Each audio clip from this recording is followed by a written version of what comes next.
Hello everyone, I am back and I'm more compass mentis than I was last week. If anyone was watching last week, or if you watched the recording, you'll know that it was a little bit difficult. And I just wanted to give a shout out to everyone who offered me support and understanding and sent me private messages. I really appreciate that. Thank you so much. Oh, I have just noticed that the new platform has been updated and there's a huge big red button that says end live video, which is going to help me because last week I thought I was off and I was still live. So that wasn't great. Okay, so before we get started with today, and today's topic is how to change habits easily. Just some very quick notices. So next month is August and it is my birthday month, and I have decided to do a whole bunch of cool things that everybody can check in with and benefit from. And here they go. Next week, for the 4th, first Wednesday, is going to be Ask Me Anything. So literally any questions that you have on any topic, send them through to me. I've already started receiving quite a few, so I'm going to cover as many as I can in next week's live session. You can email me or private message me on Facebook. Email is info@soniakillik.com. Then week after, which is the 11th, that's going to be a fun session. So that's going to be speed coaching 5 by 5, which means that 5 people on the live get 5 minutes each of coaching. It's going to be a first come, first serve basis. So be sure to definitely participate live. You won't be able to join in on the recording if you would like to get some personal answers for anything that is happening in your life. Week 3 of August, we have choose a topic. So again, please email or private message me. This is going to be a more in-depth discussion of your issue. So the entire live will be dedicated to you and helping you find solutions and answers that you need to move forward. If you are really brave, you can actually join me on the live. Otherwise, if you would prefer to be a bit more private and remain anonymous, no problem. As I said, send me the email and I will let you know who I'm going to work with and which topic we will be talking about. And then for the 4th week in August, which is actually my the week of my actual birthday, I have a Nominate a Friend, which is really giving away my Miserable to Marvellous course for free. So I sent out an email notice to my database, and I've already selected the first person to respond, as well as her story really inspired me. She's been going through a lot of difficulty, so she is getting the first course for free. However, I'm going to extend this and I'm going to give away not 1, not 2, but 3 free courses, and thereafter do a sliding scale, 75% discount, 50% discount, 25% discount. So if you want to benefit from that, it's only happening in August. You can, again, private message me or head over to my website and sign up for my newsletter, and you will get all of the notices sent to you. Okay, exciting. Okay, cool. So today's topic is how to change habits easily. Now, I am going to be coaching myself during this session because, as some of you know, I had COVID and it's been quite a slog getting myself back into routine. So I have to definitely put that energy back into my own life in terms of creating healthy habits. And habits are hard to change at the best of times when we don't have energy or real motivation and we're using willpower, which I currently am, to change our habits. It's a slog. So let's first start off with what are habits and why do we have habits and why are they so difficult to change? So habits are, in a nutshell, formed in our brain, and we're going to chat about that now, but we have 3 different types of habits. How we respond with our action, which is really our behavior, how we habitually think, which is really our perspectives, our personality, and then how we habitually feel in response to something, which is, of course, our emotions. Now, the reason why habits are so entrenched in our day-to-day life. Oh, and here's a very quick fact, which is super interesting. On average, 40% of all the behavior and actions that you take in one day is based on habits. What that means is that almost half of the time that you spend day to day in your entire life is spent on autopilot, right? Lacking conscious thought or direction. Because habits are essentially being on autopilot, right? Habits are formed, and here we come around to the physiological aspects of habits. So why do we have habits? How do they form? How are they so entrenched? Let me take a step back. So it is called conservation of energy, and I've spoken about this in a number of my other videos. It's really important to understand. So our brain doesn't like to learn new things because it likes to conserve energy. Now, because of that, what it does is when it repeats a task a number of times, it gets put into our deep memory bank, right? Cellular memories, muscle memory, etc. And then it forms a habit. Now, the reason this happens is that we don't need to relearn new functions every single day. You've learned how to brush your teeth, you've learned how to walk, you've learned how to write, you've learned how to calculate. So all of these pre-learned experiences and skills get stored into our brain as habits, which is brilliant because we don't have to wake up every morning. What was that movie? When I think it was called 50 First Dates. She had that short-term memory loss, and every morning she woke up and she had to relearn everything. All right, so that's what life would be like if we didn't have habits. So there's definitely a benefit to habits. The downside is that that memory bank of actual applied learning, the skills that we've accumulated over our life, also applies to our thoughts, our actions, and our feelings. And that's where the difficulty comes in. Because if you are habitually responding to life through self-doubt, through procrastination, through making excuses, of course, it's going to be really hard to progress and to change negative patterns, because not only do you have to find the motivation to change, now you are going to be fighting against your own system. And your system is telling you, excuse me, you've instructed us however many years ago to respond to these kind of situations like this. That is what I was programmed to do. That is what my habit is. Don't make me change it. And that biological functioning and the way our synapses work is the basis of why habits are so super hard to change, and why habits always take this kind of like stop-start process, because we start off like really energized, like, yes, and let's perhaps focus on a very common habit, which is our health, okay, whether that be eating or exercising. Super hard habit for most people to change, and one that keeps cropping up in everybody's life. Even harder now with COVID and lockdown, because our normal routines that provided that basis for the habit, certainly with myself, I really struggle training at home. My habit was drop kids at school, straight to the gym, train, my day begins. And I did that for absolutely years. Very healthy habit. Awesome. Unfortunately, when I tried to change it, right, beginning of lockdown, I'm not allowed to go to the gym anymore, and I had to train at home. It was incredibly difficult to begin a new routine, or in other words, a new habitual cycle. So what happens is when we want to change a habit and start something new, we always approach it with willpower. And willpower, unfortunately, has a very short lifespan. Okay. Some people with an enormous amount of stubbornness will push that period of utilizing willpower for a couple of months, right? And unfortunately, you always go back to the base programming or the base habitual system that you have created within your brain. Okay.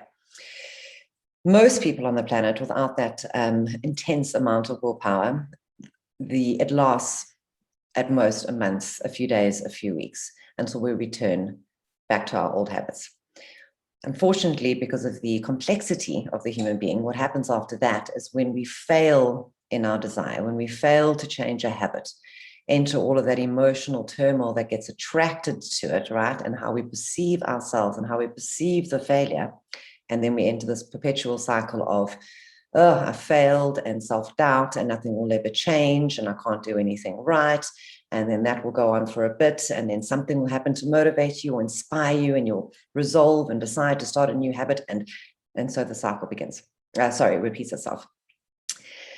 So how do we change this? Okay, The good news is that the system that we have in place, right, learned repetitive behavior gets stored as memory, the brain creates a habit, and then it switches that little bit off and it carries on autopilot. So that whole system is really great if we can work the system to our favor. Now, obviously, if that programming that I just described is one of laziness, negative self-talk, procrastination, then that system is going to severely hamper our goals and what we want to achieve in life. However, if we input the right data, if we input the right habits, then from there, that system can work on autopilot as it does, but for our benefit. And that's what we're going to be chatting about today. How do we change habits easily? Okay.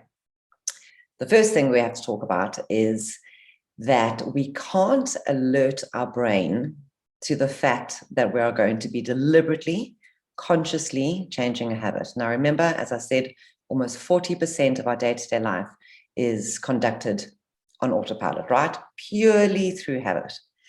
Now we want to consciously change our behavior, change our thinking, change our feeling to create a new habit, which means we are overriding that unconscious autopilot state, which is where the problem comes in, because our brain, for whatever reason, that's a whole different topic, our brain now red flags that as a threat. And it suddenly wakes up from the autopilot and it goes, hang on a second, you're telling me to change a habit that has kept us alive, that has kept us safe for the last 5 years, 10 years, 15, 20, 30 years. I don't think that's a good idea. And then it does everything in its power to try and convince you not to change that habit, right? And that in itself is the procrastination, the self-doubt, talking yourself out of it, the justifications. All of you have been through that. All of you know what that feels like and what that looks like. So what we need to do is we have to gradually create the change that we desire in our life in small bite-sized chunks so that our brain kind of doesn't pick it up, right? It's kind of like flying on the radar, below the radar. That is our goal. Now into the various different personality types.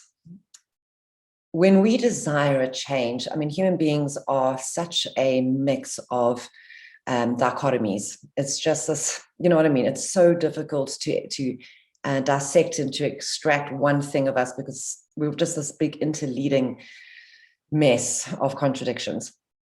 So on the one hand, we're incredibly lazy. To get us to do things, we have to be motivated. And that motivation is either love or fear-based, right? Fear of, I'm going to lose my job. I better get my ass up and go to work. I really don't feel like it, but I'm going to work because I need my salary. Or love-based, oh, I'm so inspired about this thing or this person. I want to move towards it, right? So those are the two motivators. And then you've got all the subcategories, greed, et cetera, et cetera. So on the one hand, we are super, super, super lazy. But on the other hand, we are super, super, super in need. We always want more. We always want something better. We are continuously under this feeling of the grass is green on the other side, right? And it's that when statement that we are very impatient of getting to. So the when statement looks like this. When I have more money, I will be happy. When I am showing a certain body weight, then I will be attractive. When I've achieved my degree, then I will be respected. When. Okay, so that is that place of constant need that human beings are always in, which is a good thing because it motivates us and it keeps us progressing forward if it's in balance, okay? But we are so impatient to move from A to B. A is where I am now. I want to get to B. I want to have healthier habits. I want to have healthy relationships. I want to respond in a different way. I want to change something in my life, right? I'm impatient to get there. I want it now, okay? But I'm too lazy to make it happen. So this kind of gap in between is where so many people get stuck and where we fluctuate. And that's kind of that willpower cycle. Okay, I'm going to force myself to try this change. And it's hard work, and it's hard work, and it's hard work, and we give up, and we cycle back to the state that we were in before, into self-doubt, into failure, into blaming the rest of the world for your problems, and so it carries on. So the reason I'm bringing this up is when I've said we need to break down the change that we desire in little bite-sized chunks so that we don't alert our brain to the fact that we are going to be changing a habit, right?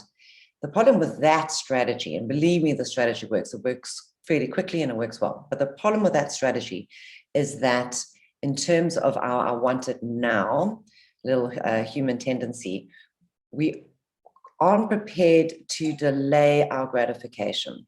Okay, so let's stick to the health goal, as I said. I've decided that I'm going to change my eating and my exercise goals, and I now want to be super fit, healthy, slim, buff, whatever it is for you. Okay. Logically, we know that this is going to take time. Logically, we're not going to see results within 2-3 months. We know this, right? We want it to happen now. So what we do is we go rearing out the starting gates. Okay, that's it. As of tomorrow, I'm waking up early. I'm going to gym. I'm throwing away all the sugar in my fridge. And I'm only eating lettuce leaves, right? So that's that initial push of like willpower. I'm committed to this. Completely and utterly unsustainable, because immediately you have begun in resistance to yourself. You are resisting years and years and years of previous habits, right? That is ingrained in your muscles, in your thinking patterns, in your neural pathways, and in your emotions. So immediately you are in conflict with yourself, which requires willpower to see you through. We will maintain that for a little bit, and that graph is very much one of those. And over time, and as I said, it could be a week, it could be a month, it could be 6 months, maybe even a year. Over time, you're going to land back exactly to where you were. We don't want to follow that method because it's uncomfortable. And as I said, 9 times out of 10, it fails. And there's a much easier way to get to where you want to be. But it requires a little bit of patience, planning, and strategy. Okay, so that's where we need to work with our own delayed gratification. And it's a very simple question that you can ask yourself. And the question goes as follows. I can try changing my habits the way I always have, right? As I've just described, forcing myself to do something new, forcing myself to be out of my comfort zone. And I know I speak about comfort zones often. This is not the good version of out of your comfort zone. And using willpower alone to get me to where I want to be. Knowing that the probability of failure, the probability of stopping before you've reached your goal, and the probability of reverting back to where you were is pretty high, okay? Which means, logically speaking, that all of that time that you used forcing yourself to change is actually a waste of time, right? You wasted that time because you're going to be right back to where you were at the starting point. Or would it not be better to go for a guaranteed success? It may take longer, but it's more sustainable, and I have a far higher chance of actually achieving my goals and probably exceeding them as well. Okay. So that is a decision that you have to make for yourself. And that is really, I mean, you can break that down into instant gratification versus delayed gratification for the right outcome. Okay. So we're going to break down the process of change, the process of adjusting our habits over time, so that number one, we don't red flag our brain's response, our brain's dislike to change. 2, we're not going to start off in conflict with ourselves in a state of willpower, right? We're going to work with ourselves. And 3, we're going to enter this period of change knowing that it's not going to happen overnight. Okay, those are the key three key factors. All right, so let's talk about exercise. Now, you may be somebody like myself who has exercised their whole life. However, now I have to exercise differently. And you would think it would be an easy transition. It's not. It really isn't. And it's so weird. Like, I'm just reflecting on myself. As I said, I've got to get back into my routine. And the thing is, it was the exercise itself that was my routine. But it's so strange that the way I exercised in the past, getting in my car, going to an actual gym, structured, orderly, timed, was kind of like the doorway, the entry to reach that habit, right? And now that little doorway has been changed, has been taken away, I can't go to the gym anymore, I'm at home, I have to train at home, it's just completely derailed the entire routine for me, Anyway, so you might be someone like myself who just has to make adjustments and is struggling to get back to their desired routine. Or you could be somebody who's never experienced what it is that you want, in this instance, exercising. And so it's a completely new experience for you. So both have their challenges and their difficulties. However, the process is the same. Scenario one, which is willpower and forcing yourself into a new habit, would be to, and I know from my clients' experience, they, all right, that's it. I'm going to eat properly. I'm going to go to gym tomorrow. And then I'll check in with them and I'll say, well, how did it go? And they say, oh, and the excuses start. Yeah, I had a late night. I had a late client and I had a late meeting. I didn't sleep well. Already, they haven't even gotten onto day one, and already the excuses are coming in. Delay.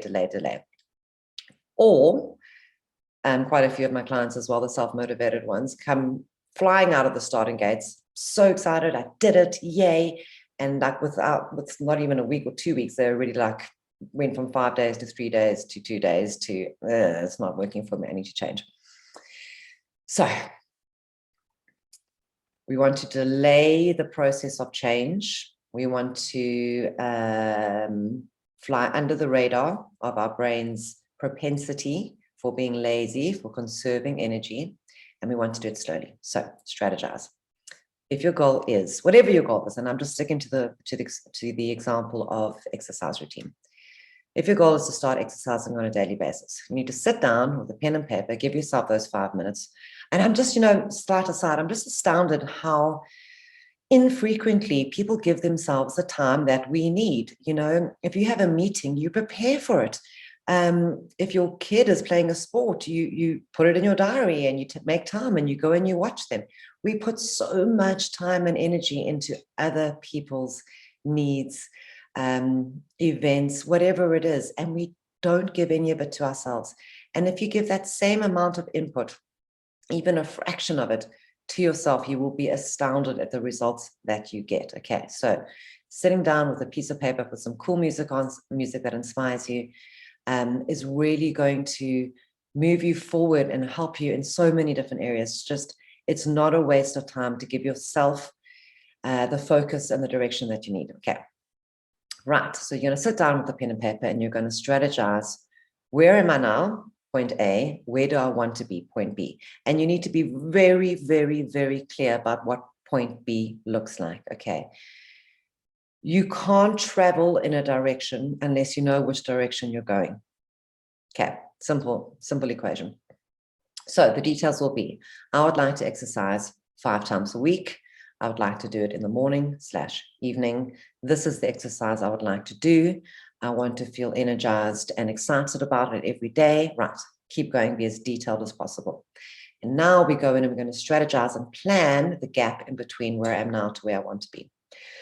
What's going to have to happen? Well, currently, I'm waking up 10 minutes before I need to be at work. Luckily, I'm on Zoom, so I throw on a fancy looking top and off I go. Obviously, that's going to have to change. So you look at the elements, the lifestyle, the practical day-to-day things that would need to shift. And I suggest you do them on a practical level, on a mental level, and on an emotional level. And from there, you can decide how you're going to support yourself through each one of those stages, because each one of those elements affect us. Okay, if we are, it's like the trifecta, they have to be working together.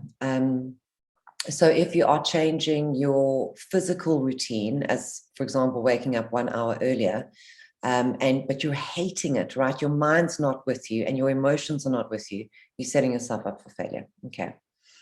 So on the topic of sleep and on the topic of chunking down those little steps to get to your goal.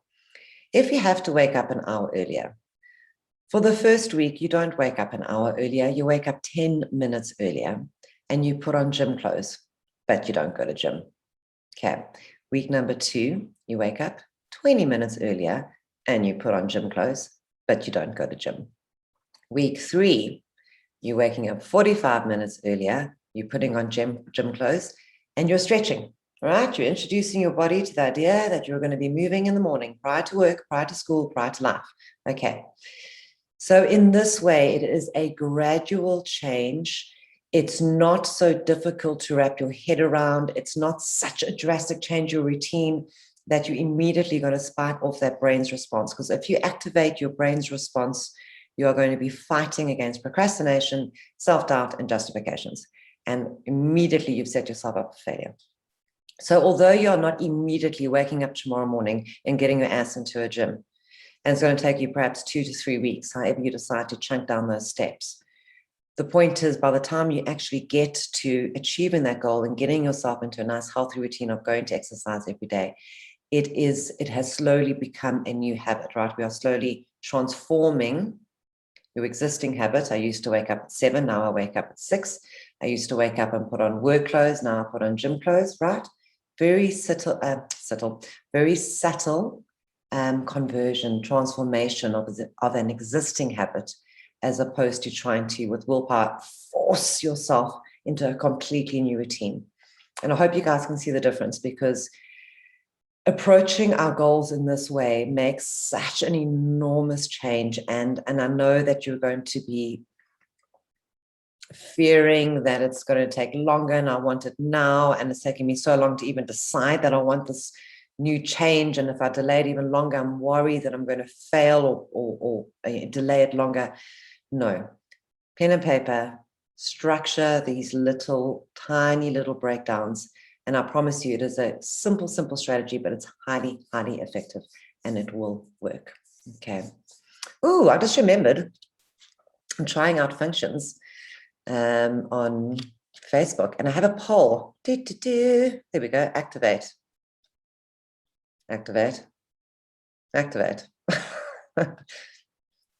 It's activated. Okay, cool. So I'm trying out all the different live features. If this works, I'd love to do this every week. Okay, so if you are on the Facebook Live at the moment, I have started a poll, and it says, I wouldn't even know where to find it on your side. Obviously, my side looks totally different. But the poll is as follows. What is your biggest self-sabotaging habit? Choice of 3 answers. Self-doubt. We've already got 1 answer in for there. Procrastination or lack of knowledge. Okay, I'm very quickly, we're going to run 3 minutes late today. I'm very quickly going to tackle the self-doubt. Self-doubt is a natural being response element within every single human being. It is there. We're never going to get away from it, but we have to learn how to manage it. Now, how can we, let me try to find the words for this. If we know that self-doubt is going to be present, how can we include the strategy of managing self-doubt when we are trying to create habits and reach goals?